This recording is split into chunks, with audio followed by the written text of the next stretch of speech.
All right, good evening, good afternoon. I'm so glad you could join us for our team advisor orientation this evening. My name is Carrie. I am the STEM education coordinator for eCYBERMISSION, and I'm going to try to help you get some details about the competition. If you are a first timer, if you're a veteran, welcome back. Also looking forward to, after I give the details, the basics on eCYBERMISSION, having our first ever team advisor panel discussion. So get ready with some questions for them as well. First off, team advisor responsibilities. What are you supposed to be doing as a team advisor if you are new to the role? One of the things that you should obviously be aware of doing is providing guidance and assistance to the students who are participating in the competition. That involves helping them register, monitoring their progress with projects, communicating with eCYBERMISSION when necessary, and then, of course, reviewing and helping to submit mission folders when the time comes. Team advisors can be teachers, parents, group leaders, any adult over 21 who has an interest in guiding students through their STEM adventures. So speaking of registration, some of you probably already have done this as a team advisor. You go to www.eCYBERMISSION.com. You find the register button in the top right, and there are selections. You can select team advisor. If your students are registering, they would, of course, select student. You would complete the registration. Your students would complete the registration. Step 4 for students, just so you know, will need parent guardian permission. And just another helpful hint, student login names for their privacy should not contain any part of their first or last name when they set up their registration. Also, once you are registered and your students are registered, you can assign them to complete teams. That helps us know, when you have your students assigned to complete teams and how many teams we have getting ready for the competition. So as a team advisor, we have many, many resources available to you through the eCYBERMISSION program. The website is a good place to start, definitely. Team Advisor Help Center is there on the website. If you go to Team Advisor up in the top of the banner in the top of the website, there's a Team Advisors drop down, and you click on that. And then over on the right-hand side, there's a Help Center where you can click on that and find the Team Advisor Help Center. It includes loads of lesson plans, videos, timelines, rubrics, all sorts of things you might need to help your students get started. Just ample resources. So be sure to check that out. Also on the left side, you'll find additional links to rules and important dates and other frequently asked questions. In addition to that, Mission Control is always available. You can contact them at missioncontrol@eCYBERMISSION.com, and someone will be able to help you, or at least forward your message to a staff member that is specifically involved with that relates to your question.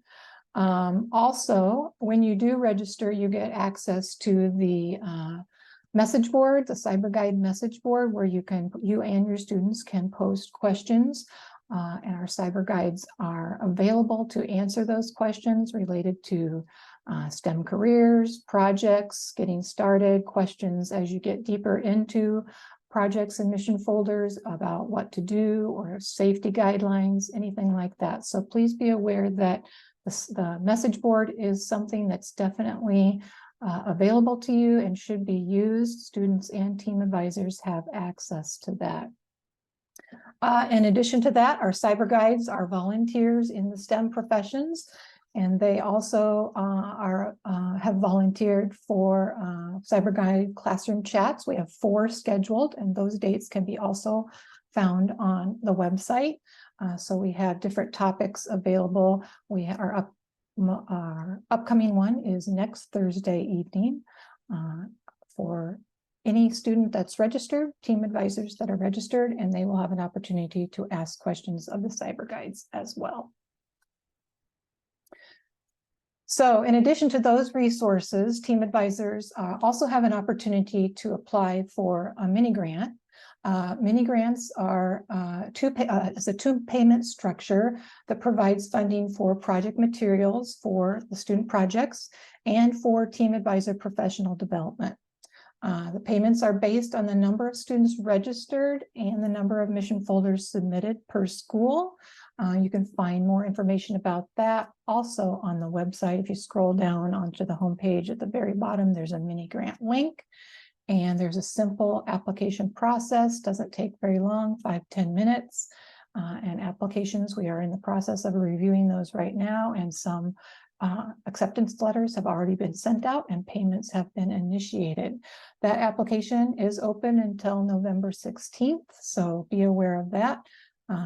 We are in the process of evaluating and awarding funding to those that are applying. So student resources, in addition to team advisor resources, the students also have a help center on the eCYBERMISSION webpage. That includes places to get inspiration, ways to look at past mission folders, the rubrics that the virtual judges will use for virtual judging once the mission folders are submitted. And then, of course, our cyber guides. Again, volunteers in the STEM professions are available. They want to give their advice and expertise to students. They are really, really excited about being involved with students and student projects. And students can access them, ask questions through the message board and through our live chats, of course, that are scheduled. So as we get started with mission folders and with the competition, there are a few things you should be aware of.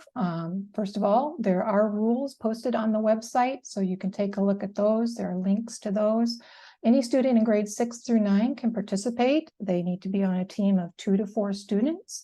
You can have mixed grade levels participating on a team. They would just compete at the highest grade level. U.S. citizens and legal permanent residents can compete. A social security number is required in order to receive a prize, to be named a winner at the state, regional, or national level.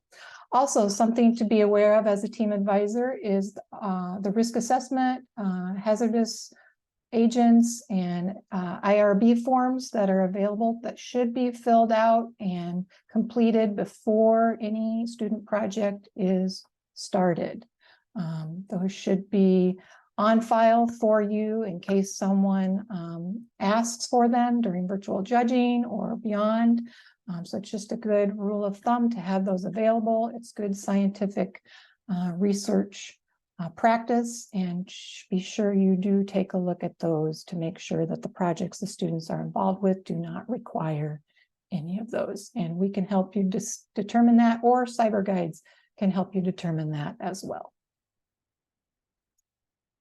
So mission folders, there are 2 paths that student teams can take when they complete a mission folder.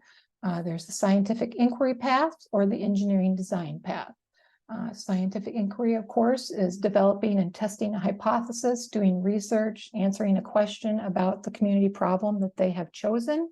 And engineering design path is where students design and test a prototype, or they can also create a model or drawing in order to solve the community problem that their team has chosen. And so speaking of mission folders, we have redesigned the mission folder, just slightly made some slight modifications to get better comprehension of the questions and better answer completion. So we have divided the mission folder into 3 types: the scientific inquiry, as I mentioned, and then the engineering design path, which includes 2 mission folder types now instead of the 1. One being the prototype mission folder, in which they would actually build a prototype and test it. And then the model or drawing engineering design mission folder in which they would create a model or drawing and then answer questions based on that. So that's something to keep in mind, something new that has not been done with the mission folders, but part of the mission folder design that we rolled out this year. So along with that, we have updated the judging criteria and the rubrics that are used for virtual judging, and those are also posted on the website in the Team Advisor Help Center.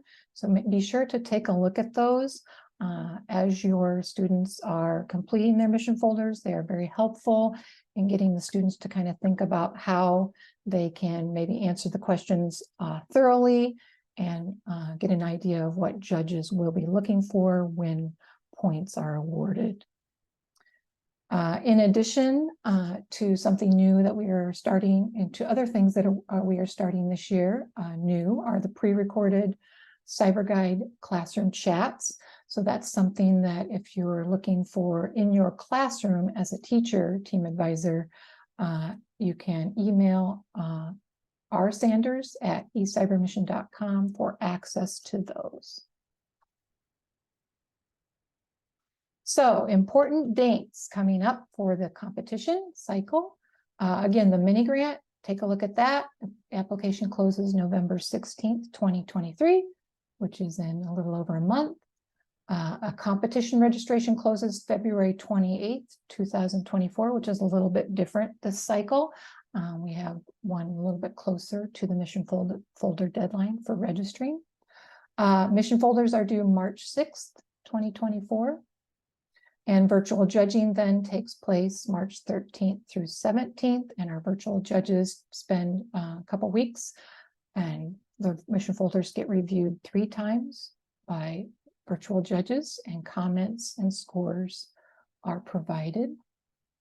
And then regional judging occurs April 22nd through 26th.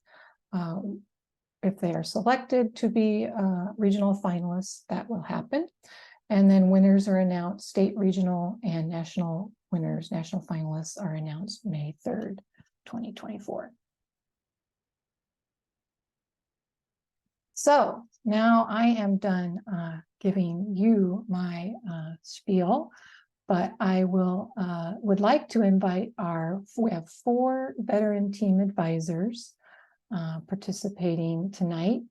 And I would like to invite them to introduce themselves, and then we'll kind of go through some questions that we have prepared for them to give you some helpful tips and hints on how to get started, or if you've never done this before, just what the process is like. So I will let Mr. Phillips, if you wouldn't mind starting us off and giving an introduction, and then we'll go to the next person. Thank you. Hey, how are y'all? Thank you. Can you hear me okay? Yes. All right.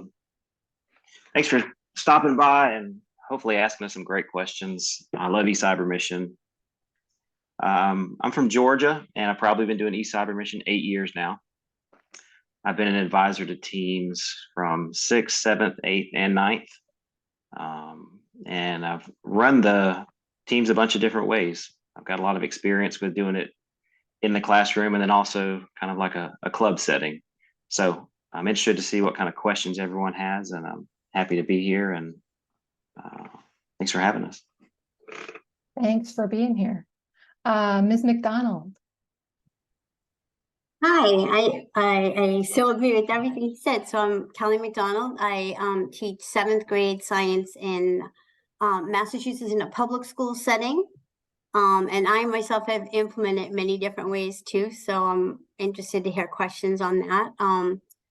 I have been working with eCYBERMISSION for about 10 years, I think, and gone to nationals a few times. And I just love the whole format of the project and how it takes them to choosing a problem to work on rather than the typical science fair, go to Science Buddies thing. So I really love it, and hopefully I can help with some questions you might have. Great, thank you. And how about Ms. Gibbons?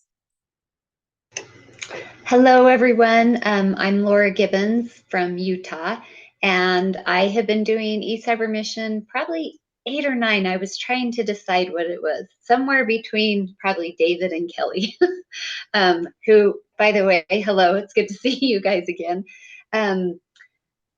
I agree with them. It's such a great competition, but even more than being a great competition, it's a great way to build students and to help them engage and learn. So welcome, and hopefully we can help out tonight. Great, thank you very much. And Ms. Skidmore. Hi, I'm Audrey Skidmore. I'm in Phoenix, Arizona. I am not a teacher, I'm a parent. My son got involved 3 years ago in eCYBERMISSION through school. And when we moved to middle school, they didn't have the program, and he wanted to do it again. And during the pandemic, it was a good way to help build science skills. And so that's how I got involved. And they went to nationals that year, and they went to nationals this last year, and we're working on our STEM in Action grant. And we run it, I would say, kind of like an engineering team.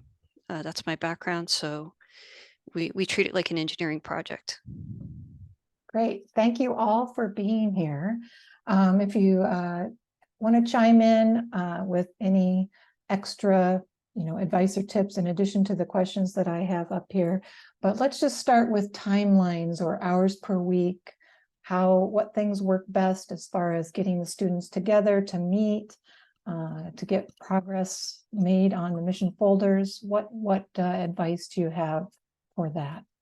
Anyone, go ahead. I guess I'd chime in. We picked a specific day and time, and we met for an hour every week until close to the end, when they met more frequently to finish off the folder.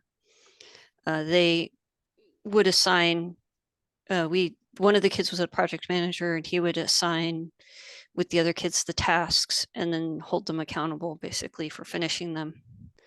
And that seemed to work best because we could work around their other activities. Great, thank you. Anyone else? I'll go ahead, and if you don't mind, I'll do it real quick. Yes. We schedule regular meetings. I let the team kind of run exactly when they want to meet, but let's say, for example, they want to meet every other week, starting at the beginning of the school year. I would highly advise staying on a regular pattern for them, and then try to take advantage of holidays or sometimes even weekends. It kind of depends on your team makeup, but a regular meeting schedule is great. And then when you have long periods of time where you can get together, it's even better. Great, thank you. I'll chime in. Yep. I run it as a club now, so any format I did it in, we always met once a week. So whether it was in the classroom, we had eCyber Mondays, like the holiday shopping, and then and now after school is once a week. It takes a lot more time to get it accomplished than that, but at least if they have those check-ins and they make task lists and things like that, then that's a big help. So I think, like David said, like having a set time that they get together and they meet together, and then if they meet, they have to meet other times, but at least having that 1 hour a week with them is helpful. That dedicated time. Yeah, great, thank you. Anyone else? Anything new or different, Ms. Gibbons? No, Okay. I mean, I'm different in that my students are online. So we meet virtually the bulk of the time, and then really have to schedule in person because I draw students from what could be a radius of, 2-3 hours away from each other, I think has been about as far as they've been. So yeah, Great, but we great. meet regularly. So Yep. Just here's a the little theme. different. Yes, right. Yeah. Yes. All right, great, thank you. So how do you assign students to teams and encourage that collaboration? Do you let them choose? Do you choose what works best, or what have you done?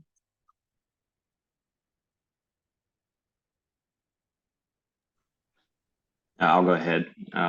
Team chemistry is so important. The amount of work you put into this and the amount of work they put into this, I mean, it becomes a little family. So it might sound bad, but the type of student you kind of encourage to do this with you is important. And I always say to them, the worst kind of student to have in your group is one that's involved in 2 different sports and also another after school activity, because it's been a little bit of contention between teammates when only two can come at a time, or this one can't come, and the schedules are so busy. So the type of students who work together, their chemistry and their schedules is pretty important. Yes, thank you. Yeah, Ms. Skidmore. I agree. The scheduling was kind of crazy. But the team kind of picked each other and they were good friends to start with, but now they're really tight because of all that time they spent together. And that really helped them commit to making the deadlines even when they couldn't make it to a meeting. And so having, first of all, at least one kid who's a reasonably strong leader, and then having them be willing to, kind of feel that responsibility to each other so they can make up the work. That was huge. Excellent. Yes. Any other tips for that one, Kelly? I've done it both ways. I've assigned, when I implemented in the classroom in a heterogeneous situation, very diverse classroom, it was a challenge. I grouped the kids when I did that model for a while, where I would look at their readiness and their background knowledge and their interest in different topics. But ultimately I put together the teams. But now at the club, the students come with their group. They show up with a group, and if there's some that aren't grouped up, then we try to find similar interests or things that they can join into. But they do become a little family. I totally agree with that. So I still talk to one of my first groups that went. I mean, one of them is graduating from MIT this year, so it's so amazing. So yeah, you spend so much time together. Ultimately, they do become a little group. So. And just to add, I think it depends on the individual situation that you're dealing with. So sometimes it works out to have buddies working together, and that's great. And sometimes I know there's a school that does it near me in Utah, and their whole school does it. It's like 6th through 8th, everyone participates in eCYBERMISSION. So it depended on when you had your science class as to who you could actually form a team with. And there were times they allowed some differences, but generally speaking, because that was when they were going to be working. So depending on how big and how wide stretch that is, I would say would depend on how you want to allow students to form teams. And then recognize, it's tricky when, like David said, there's someone who maybe drops the ball a little bit. That gets hard on the other teammates. So just if it is an assigned thing, I think just try to have some empathy with those teams that have, maybe someone who's not as into it. Yeah, they're building their teamwork skills as well as their STEM skills at the same time. So it can get a little stressful at times.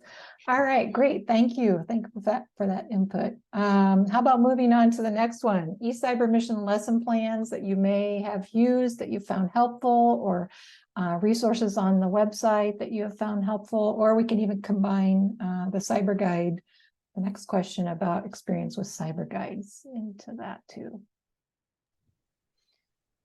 So I'll just, go I ahead. was going to say, I'll just start since I was already. So cyber guides, we used a lot when I first started doing eCYBERMISSION. My teams really liked to go and meet with them, and they were super helpful in answering questions and helping them as they filled out their mission folders for the first time. And then I felt like over the years, I kind of learned enough to become my own little cyber guide. It was like they were having their own little meeting with someone who had done a lot. So then they weren't attending as much. Plus with the time difference, it just was trickier in Utah with when they were being offered. So, but in terms of cyber guides, if you can make them and your teams can go, I would say 100% go, because they're super helpful, super nice. And a lot of times you get pretty one-on-one type interactions with them. So yeah, that's what I'll chime in on. And Ms. Gibbons is speaking to the live chats that I mentioned earlier, but there are other ways to interact with cyber guides as well, as I said, through the message board. And it's a totally safe, secure way. It is monitored, so if there's concerns about that, we monitor the message board so that questions are being answered, and hopefully in a timely manner. Anyone else? Lesson plans, resources, cyber guides? Oh, because of the time zone, we also found some of the cyber guide challenging. But one of the big things that I did was look at the lesson plans, and then rather than have them look at do a formal lesson plan because it was parent led, I found engineers in the community who were willing to come and talk to them about the engineering design process, and then they did outreach and talked to experts in the field that they were investigating for their engineering project, and having that interaction was hugely helpful. But I did find that the lesson plans are helpful to direct that conversation. Great, thank you. Anyone else? Resources, tips regarding resources. We do have a YouTube channel, and there are videos posted for there are lesson plan video lessons, as well as just how-tos on how to register, things like that. So be sure to check out the YouTube channel as well. How about, we'll skip the top 3 recommendations maybe and give you some time to think about that. But while you're thinking, can you kind of go through the process that you use to submit the mission folders as a team advisor, and kind of describe how that works for those who are new to it and maybe aren't familiar with it? Or if I'll you're go ahead using, with that. yeah, go ahead. So I make sure that the students we have a timeline. We create our own timeline first. We don't wait until it's almost the end of February or March to start filling it out. And within that timeline, as they get their group together and they figure out why they got together, they go ahead and answer that question. So definitely put a timeline together early. I would highly recommend getting your mission folder done like separately on a Word document, on a Google Doc, something they can all edit from different places. But the mission folder you submit should be a very polished, finished product, not the first attempt that they've typed their answers or tried to upload documents. But let's say the mission folders are due in early March. I set my due date about mid-February just to have time to edit and go over and fix items within the mission folder. Excellent advice. Thank you. Anyone else? I agree. We had the team do it in a separate doc. The first thing we did right at the start of the project was sit down and go through the questions in the rubric in detail, so that they really understood what the questions were looking for. And then they built those answers as they went. And then I don't know if it's a good thing or not, but we used uploaded additional documents a lot so that we could kind of tie it in with what they were doing at school. So their write-ups about what they learned were actually basically research papers. So that I could kind of piggyback off of what they were learning at school, and also give them a chance to work on those formal documents. And it looks nicer, and I think gives a better product. And that is one of the things in the redesign of the mission folder that is still available. You are able to upload additional documents. So there's the capacity to do that, which is sometimes helpful with different graphs, and especially this time with the redesign, the drawing of the drawing or the model in mission folder type. There's definitely a need to upload different documents. Anyone else? I can chime in. I've used a Google Share Drive for all the kids' work. So what they do is they create a share drive, share with me, and they name it their team name. Because when I was doing my whole team, which could be 95 students, I could have like 25 different projects. It was so hard to keep track of everything, but we keep everything on a Google Drive. And now Cyber Mission a few years back started to make Google Docs to fill in for the questions instead. So we had always used Google Docs to do that. So, and then everything goes in there that they eventually want to put up on the mission folder, because there's a couple little, the mission folder is great and it's formatted nice. It has the 4 sections. I haven't seen the new one yet because I haven't even logged in yet. So, but what happens is you can't work it at the same time and it times out. So I tell my kids, hit save, save, save a million times. It doesn't matter. You can just keep resaving. So that's why we work in a Google Doc, and then we'll cut and paste. Or unfortunately, you couldn't upload a Google Doc. So you had to download that to like a Word or a PDF and then upload that if you wanted to upload a whole document. But it's really good if they have a central location to keep all their things and they can all work on it at the same time, and you can sort of make sure that they're filling things in too. So that strategy worked for me. Thank you. Yes, good advice. Anything else regarding submitting the mission folder? Allow time for proofreading, yes. I would say make sure that you get to the end because you think you submitted, but then there's usually like one more prompt. So just make sure you get through it all and that it sends you an email. It will send you an email when you're done, when you've submitted it. And then up until the deadline, if you're like any of our teams, then they get in and they start reading it, and then they find something that they messed up on. So then they're like, get it back, bring it back to us.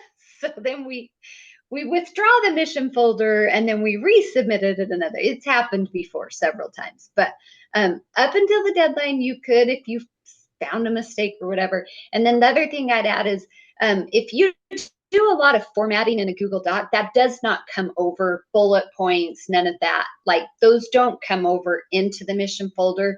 So it's just something to be aware of. It's not necessarily like a big deal, but just I wouldn't spend a ton of time having a ton of formatting things within the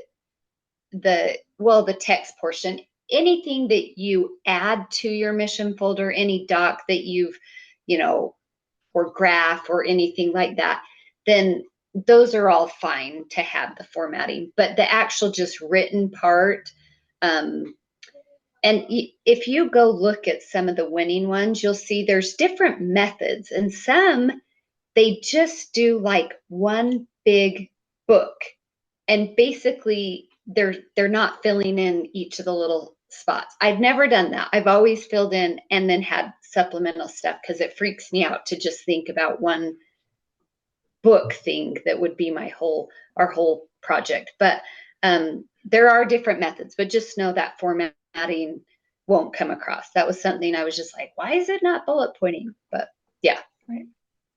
And I can probably speak for a lot of the virtual judges that they appreciate having it broken down for them as well.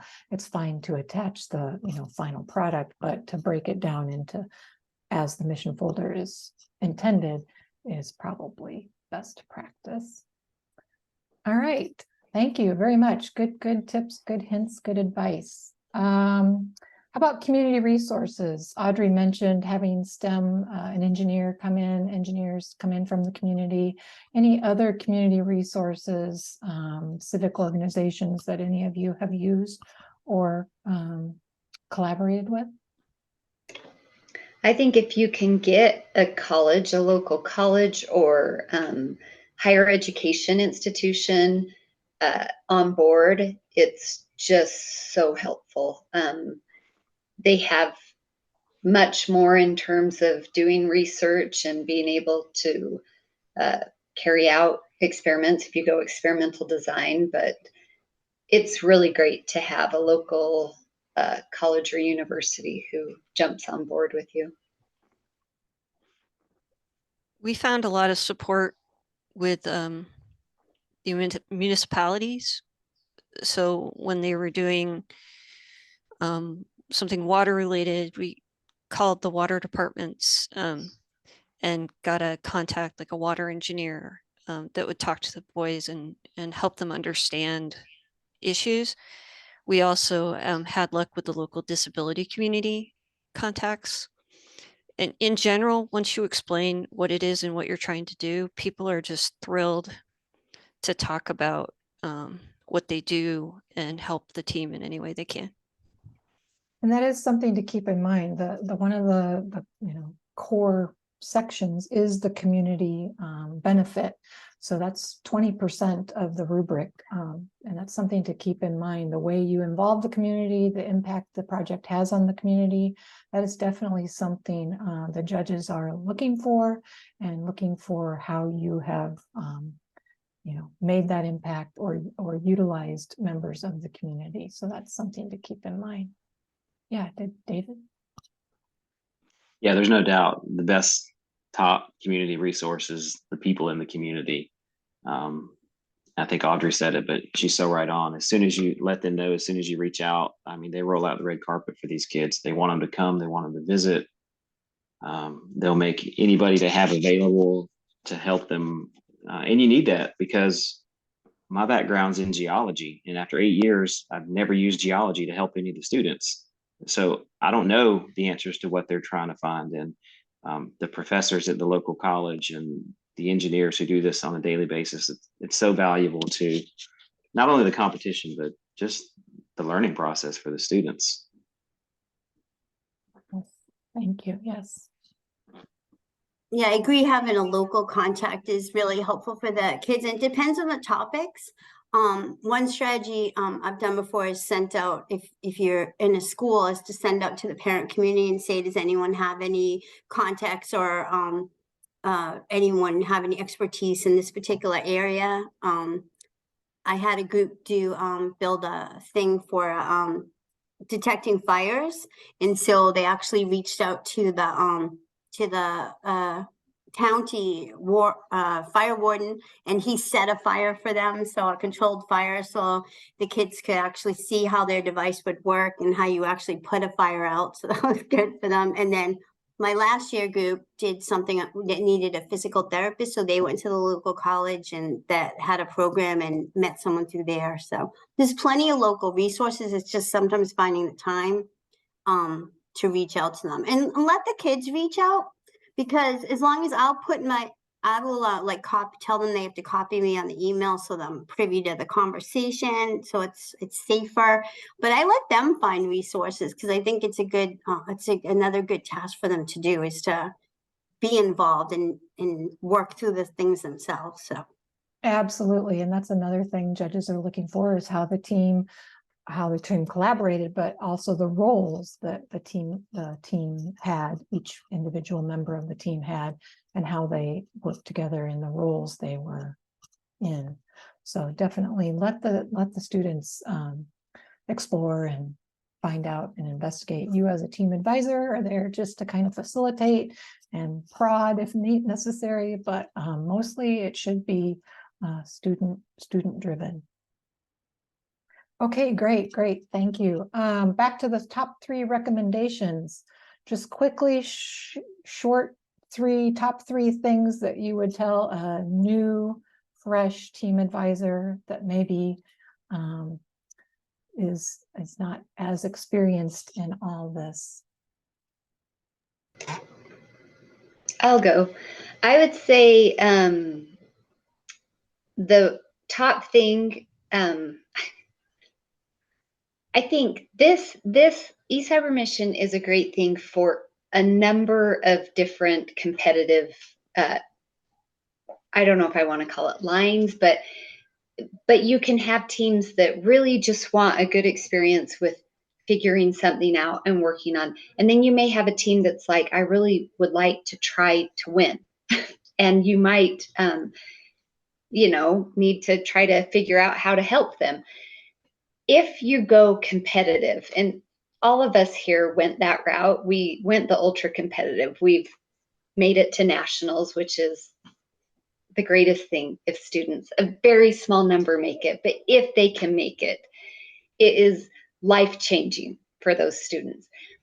But it can still be a really great experience for anyone who embarks in this type of project. So I would say, if you go competitive, make sure you know the rubric, look at winning mission folders, and set deadlines along the way. So you're not up till the end. I mean, it'll be a rush at the end. Plan on February being kind of the worst, but in a good way, kind of the worst. Just that there's a lot going on. But set deadlines, know your rubric, and look at what the winners have done. That would be my advice. Great. And that's a really good point. The Army Educational Outreach Program sponsors the eCYBERMISSION competition, and they're over, I guess this is our 22nd year, and their primary reason for having this competition is to just spark interest in STEM and STEM careers, not necessarily to win all the big prizes. So this is something that we really want to drive home, is that, you know, it's about the students getting involved with their community, working as a team, finding something that interests them, that's STEM, in the STEM fields, and getting them to maybe explore a little more the next year, or a little more, you know, outside of the competition. So that's a really good point. Thanks. Anyone else? Top three. I'd be happy to go. Mhm. The most challenging part for the team every time has been picking the project, and you have to set a deadline for that, or they'll spin their wheels forever. They have to get together and set a deadline, and then they need coaching around how to narrow the ideas, because they're full of ideas, which is amazing. The second thing is, it's a really good opportunity to learn flexibility. So a couple times they've had to change direction because they realized they wouldn't have time, or something critical wasn't going to be available. Like with their last one, they couldn't get the critical materials, so they had to make a computer model. So that flexibility, it's a good skill anyway, but it being flexible throughout the project is key. And then the last thing is not to underestimate the secondary skills. You know, learning to write thank you notes and run interviews and write a bio about yourself and what you bring to the team. Those are all things they'll use in real life, and they may not be core to the STEM, but they're really good skills, and that's a good opportunity. Thank you. Yes. Great. I'll go next. Mhm. On the top, my ideas kind of tie in with Audrey there. So, first of all, let the students choose their topic, and it is painful, and it is like very, but they're gonna feel more invested in their idea if they choose their topic. So, and don't be quick to say that won't work, because I've had the most bizarre things said to me, and I just, you know, one time I walked onto a strong group and they said turtles, and I'm like, all right, what are you gonna do with that? So, and they actually made it to nationals by building a turtle stretcher. So who knew? So, so yeah, so let them get that passion by choosing what topic to work on. And on the same kind of note to that is, let them, you'd be surprised at what they can do. I know they're young. I've never got a 6th grade project there, so I think they're really young, but I think just let them realize the role of a team advisor is to steer them. And you'd be surprised at so much what they can do. Like with an engineer teacher, and I always try to decide where's the line of helping them and then doing something for them. So just I think that's important. It's just because you'll be surprised at what they can actually do, and then they feel a lot of ownership in the project. Because when we submit them, every person that submitted their project thinks they're going to win. That amazes me. It amazes me that they're so invested in their project that they think they're going to win. In my head, I'm like, I don't think you're going to win, but good. So we sort of have a celebration, and then they're so kind of disappointed when they don't. But still. And then realizing a big thing for them to learn is the commitment to the team. And like we said, like the team becomes a family. But one helpful suggestion I'd make is almost, I have the kids create team norms, but almost to have like a contractual kind of thing in some ways, because this got me one year. Is that I say you're here for the completion with your group. Like this is your group. So if you can do a science fair project or another project, that's fine. But if you're going to do eCYBERMISSION, you have to commit for the journey, and I make sure the parents know the commitments on that. So just one year, one student made it to nationals and wanted to not go. And it was horrible. It was an awful situation. The parent had already taken the brother, so they knew exactly what was involved. So I was pretty shocked. So now I just make sure that I'm very clear with the parents, especially if you run this after school club, and very clear with the students that, you know, you're making a commitment to these other students, and then you have to realize that and accept that. So Life skills, yes, yeah. definitely. All right, great, thank you. I guess I'll go ahead and finish it up. Great. Those are so amazing, the suggestions. I think I'm on number 10 now because they took my top 9. Not really, but I'll go ahead and add something that maybe they haven't said yet that I learned the hard way about. Take advantage of the people involved in eCyber, specifically the eCyber people themselves, the cyber guide, the cyber chat people, the mission control, email mission control with questions, because they'll turn around and answer in no time, and they're available all year round. They're such nice people. They're great professionals, but they're there to help. The resources are there to help. All the stuff in the mission folder looks overwhelming, but you never know who's going to need what. So take advantage of everything eCyber has to offer, because it's there to help. Great, thank you. What a great way to end. Thank you very much, all of you, for your time and your expertise and your advice. I know it is much appreciated. Again, feel free to contact eCYBERMISSION via Mission Control. Again, my name is Carrie, and if you can probably find my name on the website as well, but if you contact Mission Control, they'll get your question to me as well, or someone who knows better than I.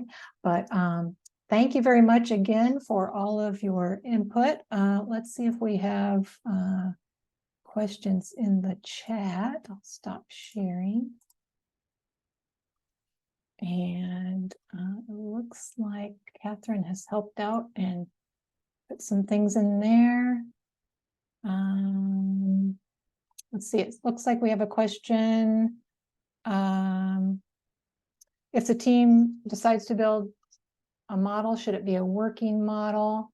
Oh, somebody's already answered. Thank you, Catherine. I think we've got them all covered. If we don't, please feel free to speak up or type up in the chat. Again, thank you for joining us this evening. We appreciate the interest. We would love to hear questions or any issues that you have or suggestions that you might have as you get going for improvement. Anybody else? All right. If not, I will conclude this evening and give our panelists a nice round of applause. Thank you very much for joining us, everybody, and have a great evening. Thank you. Thank you.